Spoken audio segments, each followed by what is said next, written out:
From Kansas State University, this is Agriculture Today. Eric Atkinson here, and here's today's lineup. K-State's Dan O'Brien awaits to talk about the grain market's reaction this past week to the USDA's latest crop acreage and grain stocks reports, and he has further thoughts on the U.S.-China trade war as the tariffs on both sides went into effect today. That during Dan's weekly segment on the grain market trends. Following then from the Sunflower Extension District in far northwest Kansas, K-State's Jeanne Falk Jones will provide the final Kansas wheat harvest update for the season. She'll talk about the harvest outcome to date in Cheyenne, Sherman, and Wallace counties. And checking in with her weekly look at Kansas agricultural weather, K-State's Mary Knapp, plus more here on Agriculture Today. Hamburgers, roast, ribs, steak, or whatever you prefer. Beef, it's what's for dinner. Kansas cattle farmers produce 7.5 million head of cattle per year. It takes about 7 tablespoons of peanut butter to get the same amount of protein in 1 serving of lean beef. Support your local Kansas farmers and ranchers. Eat beef. This message was brought to you by the K-State Animal Sciences Leadership Academy participants.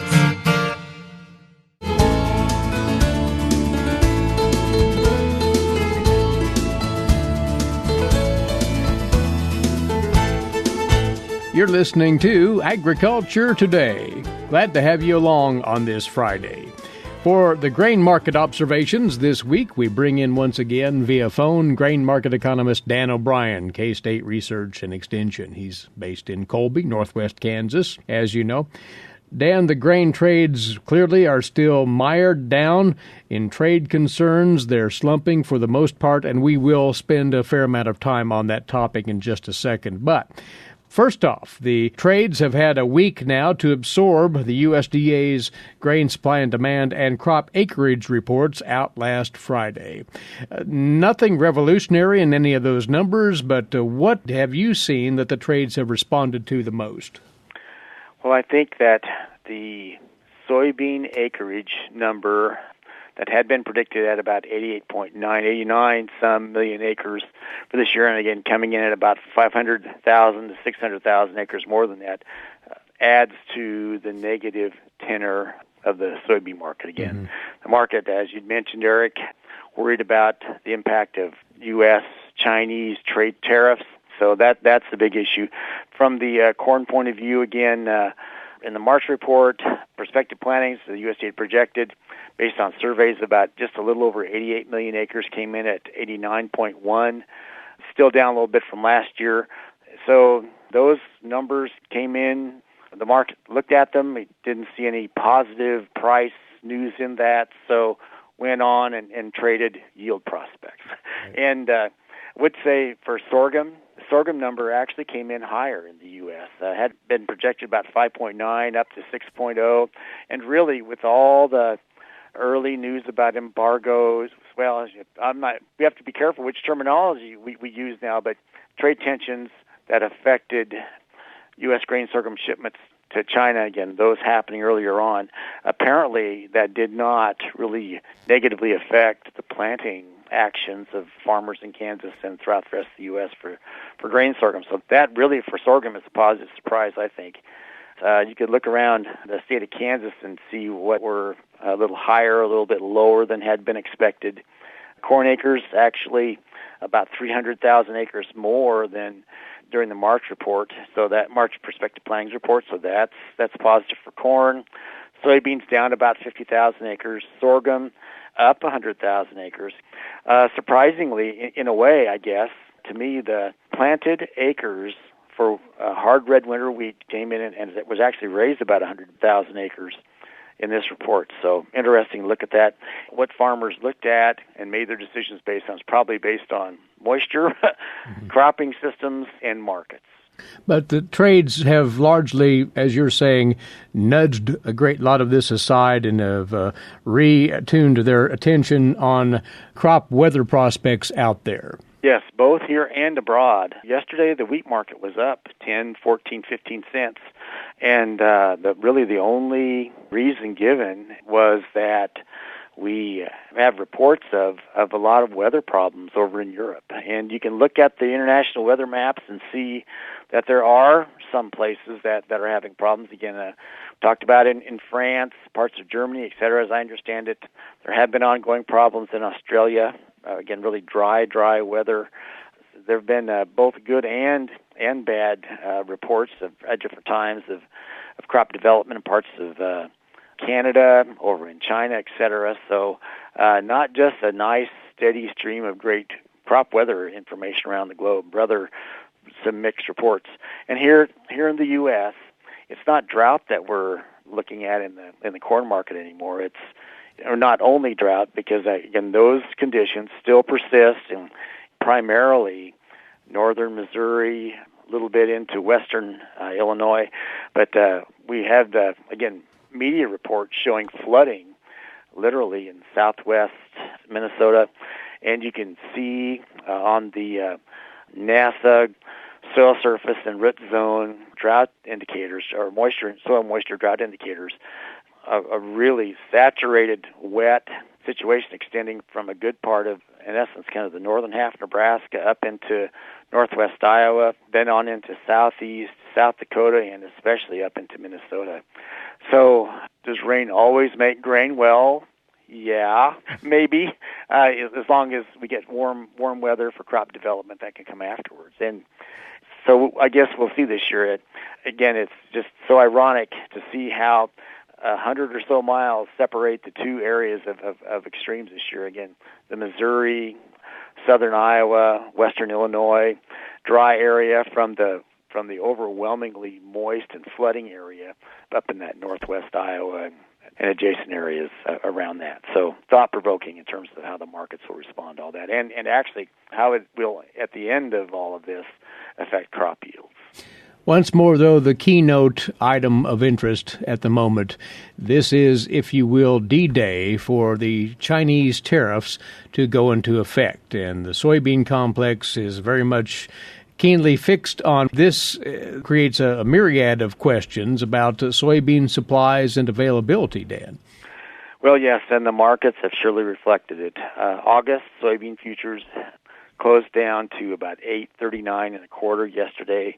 If you look at the longer-term monthly chart, we're now below what had been the low in early 2016 of about $8.4425. Well, we were yesterday on the close when we closed down to $8.3925.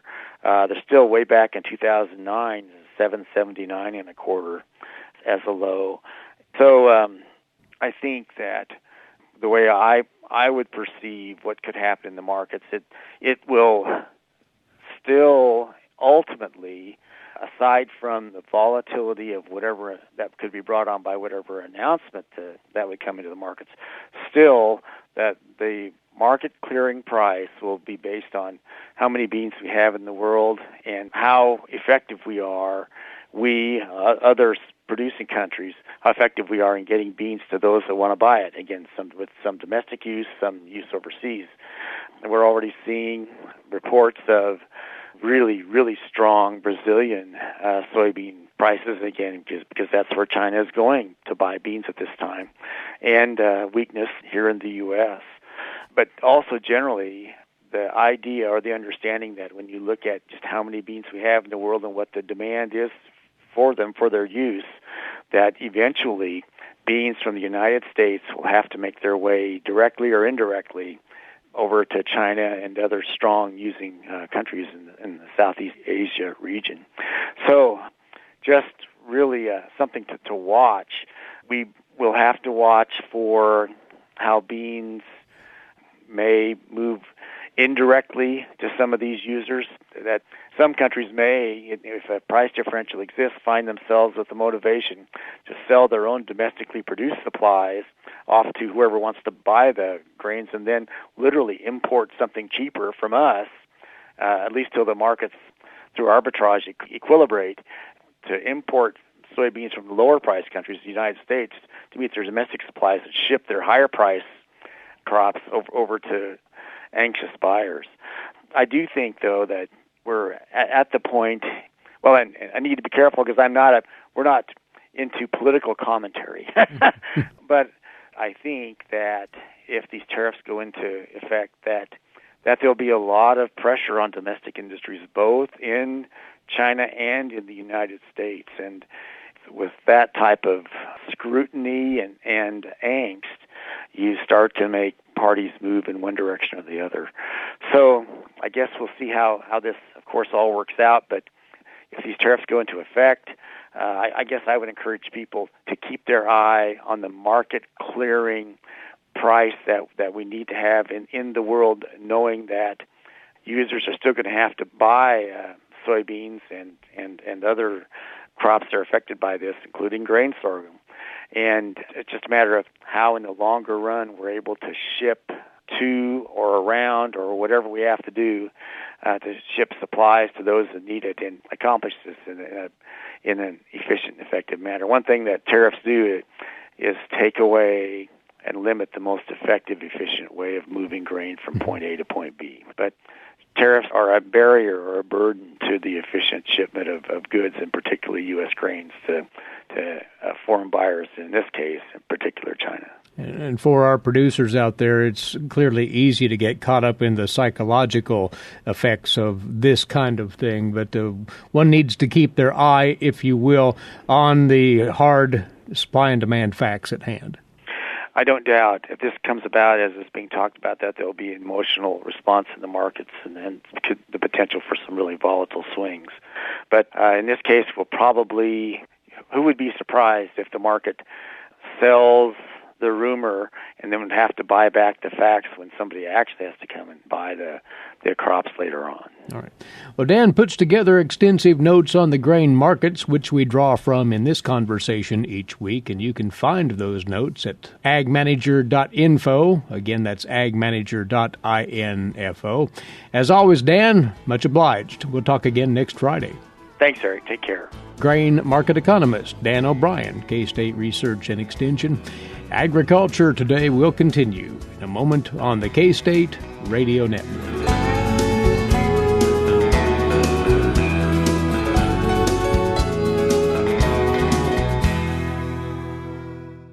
What is radon? Home exposure to radon gas is the leading cause of lung cancer death in the United States for non-smokers. In Kansas, 1 in 4 homes will test at or above the EPA action level. The Surgeon General recommends all homes be tested and fixed if necessary. Visit kansasradonprogram.org for more information. Test, fix, save a life. This message brought to you by the Kansas Radon Program, the Kansas Association of Broadcasters, and this station.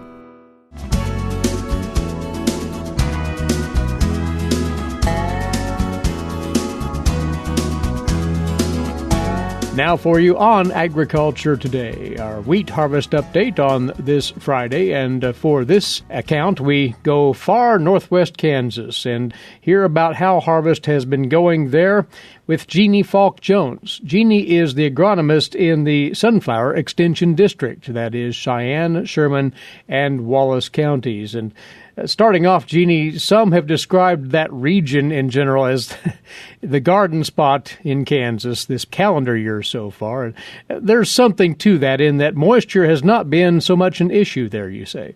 That's exactly right. I would tell you that especially up in Cheyenne and northern Sherman County, even western Rawlins County, we've been kind of the wet spot, which not very often do we have the distinction of being the garden spot in the state of Kansas, but that really has been this year. And we've been getting pretty timely rains, and really we were lucky that we were getting moisture from snow, and so that really helped kind of set up our wheat to have good amount of spring tillers, which we really needed this year because we didn't have great drilling conditions and a lot of our wheat went in late. But once we started getting some moisture, that really helped kind of push our wheat along, and yeah, we kind of have been the garden spot. Well, we want to talk about how that has manifested itself in yields and productivity of the crop, but how far along is harvest there? Well, we're clicking along with harvest. We kind of got started in earnest about a week ago. last Wednesday and Thursday and Friday, everybody was doing some test cutting and really kind of kicking into gear by the weekend. And so we're working along on wheat harvest. It's a little challenging to get a great read on how we're moving because we have so many hailed fields, and I'm not sure how many of those will be cut or how many of those are just too far gone. I think probably nearly every wheat field in our area has been hailed this year, which is causing a bit of a challenge. But yes, we're moving along through wheat harvest here pretty well. That's tough, though, to have such a good setup to what would be a quality and productive harvest, only to have hail strip part or large part of the yields out of that field. That's exactly right. And that's really the challenge. And in the last 2 weeks, I think we've really picked up in our hail. We had hail events earlier towards the end of May. We had a pretty strong hail event that went through Wallace County and actually destroyed one of our wheat plots down there. We had wheat that was beautiful and heading out and ended up about 2 inches tall when the hail got done. And then that seemed to kind of set our stage, and we've just been having hail events. It kind of feels like every couple of days here, right as we got ready for wheat harvest, we had some beautiful looking wheat, and then we've just been having hail that just continues to move through the area. In many cases, not huge hail, but we've had probably nickel to quarter size hail, but a lot of it has came with lots and lots of wind. Like on the beginning of these fronts, it's been over 60-mile-an-hour wind as some of these storms blow through. And so not huge hail, but with that kind of wind, it sure does a lot of damage in pretty quick order. Well, then, in numbers, how is this affecting the wheat yields that you're hearing about so far? Well, I was trying to kind of make some notes for this and kind of think through what our yields have been from what I've been hearing from the area. And we have everywhere from 0 to a half bushel wheat, clear up to 65 bushel wheat. And so it really is clear across the board for yields. Part of that was really determined when we were in grain fill. We experienced some really hot 100-plus degree temperatures with a lot of hot wind that came with us. And so what should have been a nice grain fill period was really shortened up by Mother Nature. And so part of what we're seeing in our hits and yields and in our hits and test weight, I think are related to that grain fill period just being really shortened up.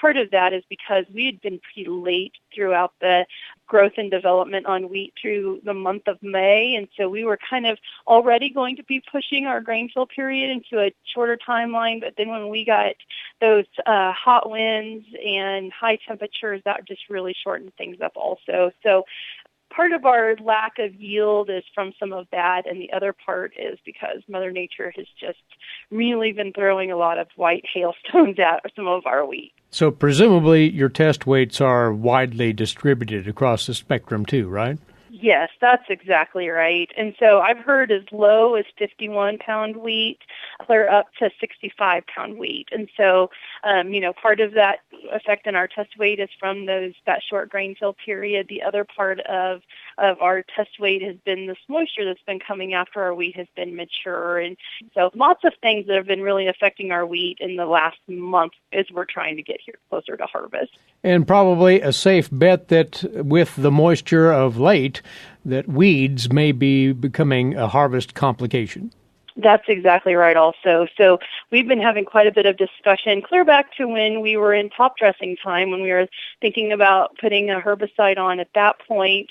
I think a lot of folks were saying there wasn't a lot of room in their wheat budgets to be putting a herbicide on, and I think we're seeing those effects now as we're in harvest. We're seeing more and more weeds that are starting lower in that canopy that are working their way up, and so weed control after wheat harvest is going to be a challenge because we're going to have some pretty good-sized Palmer amaranth and some kochia and some other things that are going to be coming through just really quickly here, and so everybody needs to be kind of on their game and be ready to get some herbicide out there. In many cases, we're probably going to be looking at a Paraclot type of product just to burn some of those weeds back that are coming through the wheat stubble here as we're getting further and further through harvest.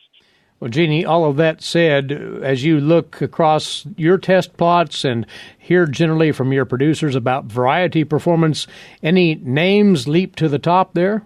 Well, I would love to tell you that I have great information coming out of my test plots. Many of those have not been cut yet and have been hailed. And so, but just listening to producers around, I would tell you that some of the longer season wheat maybe took just a little bit of a hit this year, probably because of the needing to cram all of our grain fill into a short period of time. But some of the old standards that we continue to hear about is winter hawk. It's a very drought-tolerant wheat, which we were needing some of that drought tolerance during grain fill. I think we're seeing like winter hawk stand up really well to that. CAM 114 seems to be, I've been hearing really good things about that.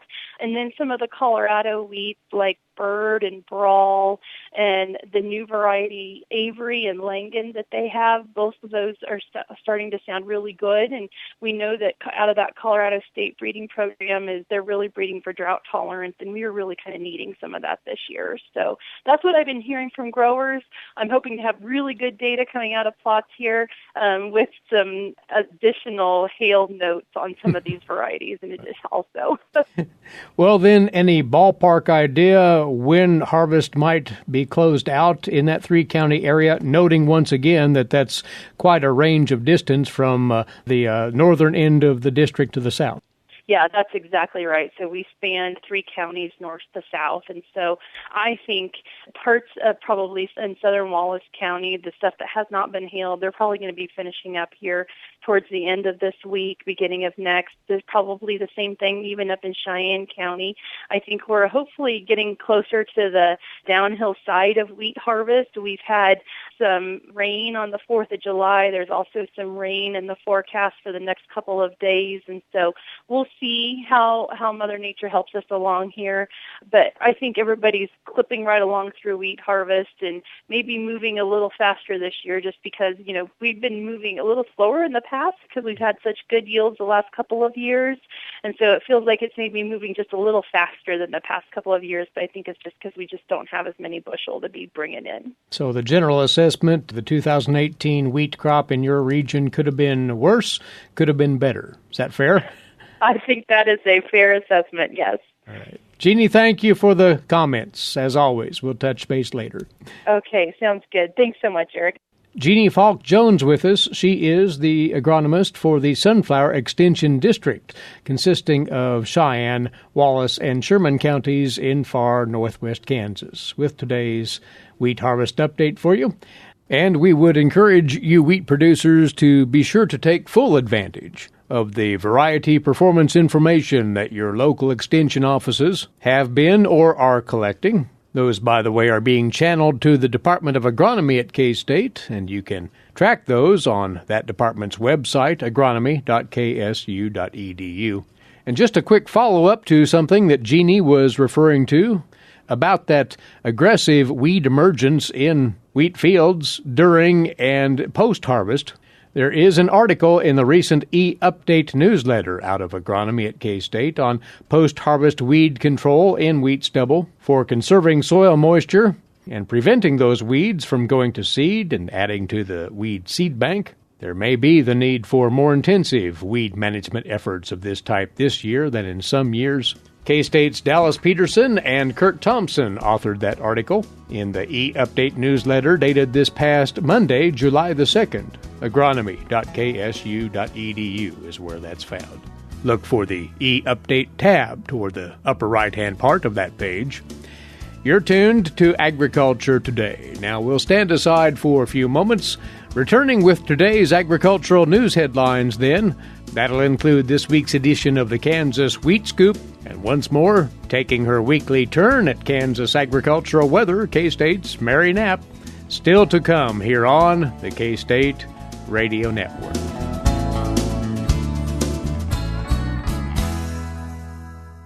While many people know hunger is an issue in developing countries, it is also a problem in our own backyards. In 2010, 1 in 7 Kansans struggled to put adequate food on the table. 2 K-State research and extension programs are tackling this problem. The Family Nutrition Program and Expanded Food and Nutrition Education Program reach thousands of Kansans in more than 70 counties. They learn how to eat healthy with a low budget. For more information about these programs, visit ksre.ksu.edu.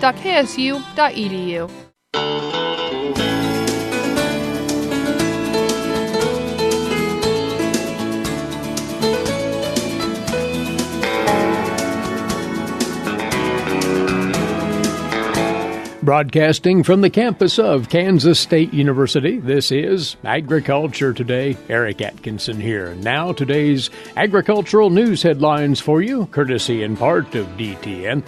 The lead story, of course, at midnight this morning, the U.S. imposed $34 billion of tariffs on Chinese goods, and meeting with immediate and equal retaliation from Beijing, President Trump said the total amount of tariffs could swell to $500 billion over time, enough to cover everything the U.S. imports from China. But for American farmers, this opening salvo has already turned a once profitable outlook into a challenging market. China's retaliatory tariffs include soybeans, pork, poultry, grain, and numerous other products. Although the tariffs are in effect, the long-term impact on the agricultural economy remains unclear. China is currently purchasing the bulk of its soybeans from Brazil and usually switches to U.S. origin when harvest begins in the fall. Bloomberg reports export demand in Brazil has risen so much that Brazil's domestic soybean processors could in fact buy up to 1 million metric tons of U.S. soybeans this year. An official statement from the Chinese Ministry of Commerce said that the U.S. tariffs violate World Trade Organization rules and have, quoting here, ignited the largest trade war in economic history.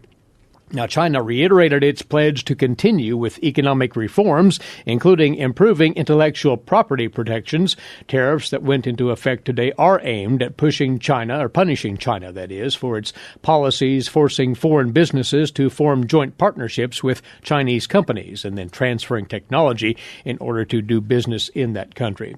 Farm groups worked up until the deadline to try to convince the White House to change its position, including a campaign on social media arguing that the farm sector is getting caught in the middle of the conflict that is related to agricultural trade. Specifically, China is collecting an additional 25% tariff on imported U.S. pork, which when added to the previous import taxes will mean an overall tax on pork exceeding 70%. Industry analysts say China's high import tax essentially slams the door shut on U.S. pork exports into China, which will also start collecting that 25% tariff on soybeans today. And 1 in 4 hogs raised in the U.S. is sold overseas. The Chinese are the world's top consumers of pork. USDA Secretary Sonny Perdue has said that the administration will help producers deal with the fallout from the tariffs, but no details have been revealed yet. The USDA's Gary Crawford has more on that. Can U.S. farmers be assured they won't suffer from tariffs and trade disruptions? We would love to provide assurances, but the farmers are farmers because they've never had assurances in their life. Agriculture Secretary Sonny Perdue telling reporters in Richland, Washington, that does not mean farmers won't get some help. He said they make their livings by hard work and by calculating risks, input costs, commodity prices, possible market movements. But trade disruptions are not something that's in that calculation. So we feel compelled that we need to fill in that gap when they are affected negatively by trade disruptions through no fault of their own.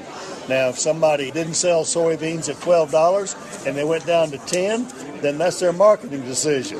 But when we take away markets through retaliatory tariffs, we think we need to step in and help out. Perdue has said the plan for how to fill the gaps will be announced not later than Labor Day. Gary Crawford for the U.S. Department of Agriculture, Washington. And the other main headline today, Scott Pruitt is out as EPA administrator after the agency head tendered his resignation to the president yesterday. The deputy at the EPA, Andrew Wheeler, will on Monday assume duties as the acting administrator of the EPA. Pruitt's tenure as the head of the Environmental Protection Agency featured both the good and bad for farm country. Waters of the U.S. rule being rewritten is one of the upsides. The downside, the handling of the renewable fuels standard. Well, with all the recent rancor about agricultural trade, positive stories about promoting trade are most welcome, and one such example was the recent flour milling short course for wheat buyers here at K-State's IGP Institute. Marcia Boswell has more on this week's Kansas Wheat Scoop. Marcia? As Americans continue to stay plugged into trade conflict, it is more important now than ever to build great trade relations with those who are already importing our commodities. U.S. Wheat Associates sponsored millers from Nigeria and South Africa for a training on flour milling. that was held June 18th through the 29th at the IGP Institute Conference Center in Manhattan, Kansas. 10 participants representing various milling positions, such as quality control manager, quality assurance analyst, production manager, and mill manager, attended the training. These participants gained knowledge through lectures and hands-on training led by K-State faculty and staff. Sean Teeley, flour milling and grain processing curriculum manager at IGP Institute, said, "We have been working through the entire milling process, really highlighting a lot over the last couple weeks about the benefits of blending U.S. wheats, primarily hard winter wheats, with low-quality wheat to improve finished flour quality and functionality." The topics covered in this course included wheat classes, wheat structure, end-use functionalities, U.S. wheat grading standards, storage and quality management, U.S. grain production and marketing system, principles of wheat cleaning and conditioning, milling math including blending, wheat and flour blending, flour and dough testing, flour functionality, understanding quality of finished baked food using blended flours, overview of the milling system, flow sheets design, function, fluting tables, and nomenclature, starch damage, using cumulative attribute curves for blending and quality control, and managing the process and impact of wheat quality. Along with lectures and hands-on exercises in the Hal Ross Flour Mill and Schellenberger Hall Baking Lab, the course participants toured the Kansas Wheat Innovation Center, Farmer Direct Foods, Cargill, Care Farms, the USDA Federal Grain Inspection Service, General Mills, Boulevard Brewing Company, and the USDA Agriculture Research Service. One of the participants who felt compelled by the training was Peter Lombard, head miller at Pioneer Foods. He said, "I have realized again how important it is to be a miller, how much we can do to improve our mills, and to put a good quality product out. It is interesting because sometimes you get caught up in just doing the work and keeping the mill running." He emphasized that when he returns to his mills, he will be conducting new testing because of this training. In addition to flour milling and grain processing, the IGP Institute offers courses in the areas of grain marketing and risk management and feed manufacturing. To learn more about these other training opportunities, visit the IGP Institute website at ksu.edu/IGP. To watch a video of the team's training and hear from one of the participants, visit our website at kswheat.com. For Kansas Wheat, I'm Marcia Boswell. Thanks, Marcia, and this is Agriculture Today. Legal and financial concerns surround the day-to-day management of the agricultural industry. Producers, ag creditors, and USDA agencies rely on Kansas Agricultural Mediation Services. If you've received an adverse decision from the USDA or have an ag credit concern, call today, 800-321-3276, or visit us online, Kansas Agricultural Mediation Services, exploring options, generating solutions.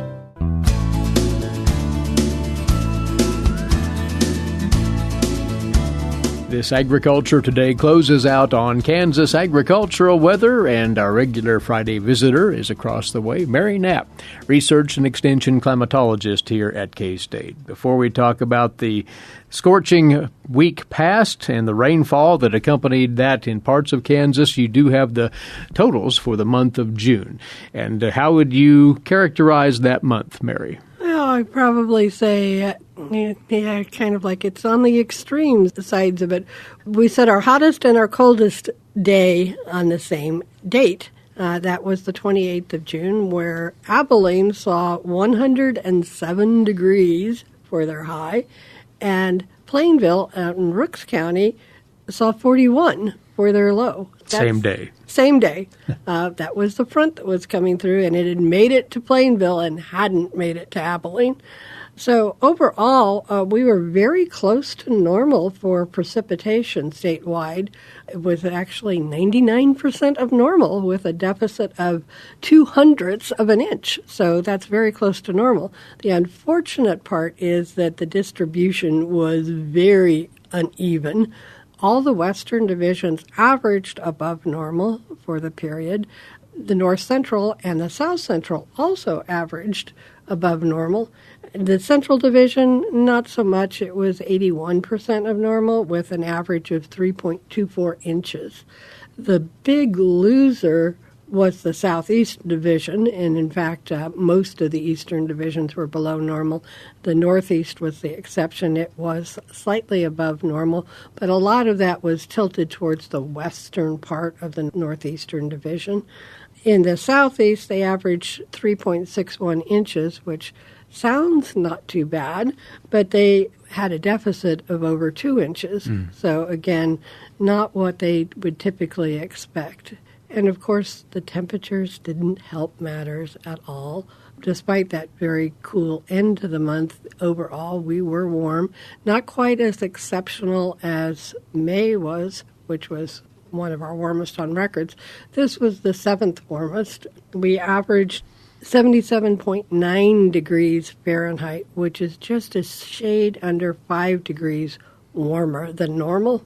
And that builds upon that heat in May, which has really aggravated the situation. And this is all set up what we see now in the drought monitor for Kansas. And we've pockets of extreme drought in places where normally that would not be the case. Right. What's really interesting with the latest drought monitor that was released is there was improvement, in fact, in the western parts of the state.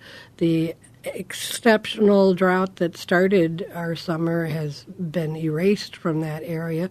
We do have still some areas of some severe to moderate drought out west, but much improved conditions, which goes hand in glove with the wetter pattern that they've seen.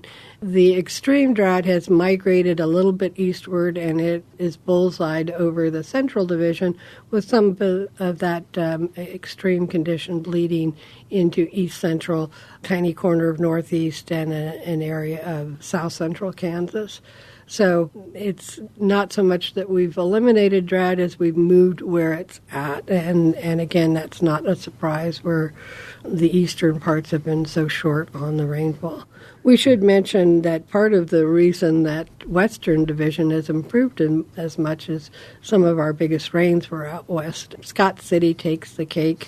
They saw 10.13 inches in June, but a lot of that, over 7 inches, came on the 20th of June. So, again, a lot of isolated heavy amounts in various parts of the West.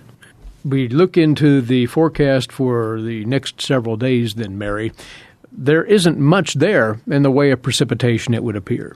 No, there isn't. There are a number of chances for rain. We're looking mainly at 20 to 30% chance for that to bubble up and develop something, but for most of the state, we're looking at less than a half an inch for the next week.